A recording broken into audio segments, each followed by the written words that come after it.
कराची में ईद के दूसरे दिन शहरी हलवा पूरी का तगड़ा नाश्ता कर रहे हैं और हलवा पूरी की दुकानों पर फैमिली का बहुत ज्यादा रश नजर आ रहा है। डॉन न्यूज़ के रिपोर्टर आसिम खान से जानते हैं कि वो कहां पर है। आसिम खान, बताइएगा आप किस जगह पर मौजूद हैं और यहां पर कितनी बड़ी तादाद में शहरी मौजूद हैं।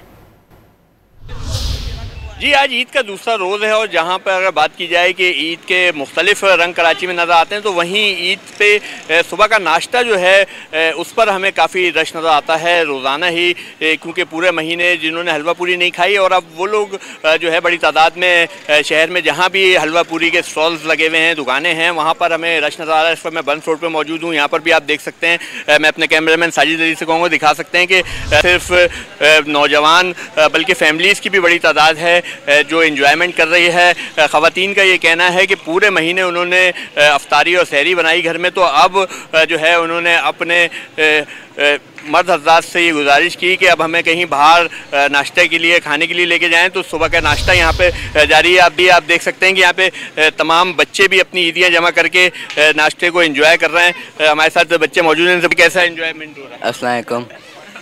आज ईद का दूसरा दिन है, वैसे सब दोस्त यार ऐसे बाहर नहीं निकलते, आज निकले हैं तो हमें बहुत मज़ा आ रहा है। होप आप लोग भी घर पे होंगे, खुश होंगे अपने घर वालों के साथ। शुक्रिया जी, आपने बात सुनी और बच्चे बूढ़े तमाम ही लोग जो है भरपूर एंजॉयमेंट कर रहे हैं ईद को, और इसी तरह के रंग जो है हमें पूरे शहर में बिखरे नज़र आ रहे हैं, और ख़ासकर नाश्ते की दुकानों पे, जबकि 12 बजे से ज़ाहिर का वक्त हो चुका है, लेकिन इस वक्त भी आप देख सकते हैं कि रश है। और यही बताना है कि दोपहर तक कराची वालों की जो है इसी तरह से नाश्ते चलते रहते हैं और फिर शाम की इंटरटेनमेंट जो है वो अलग से होती है।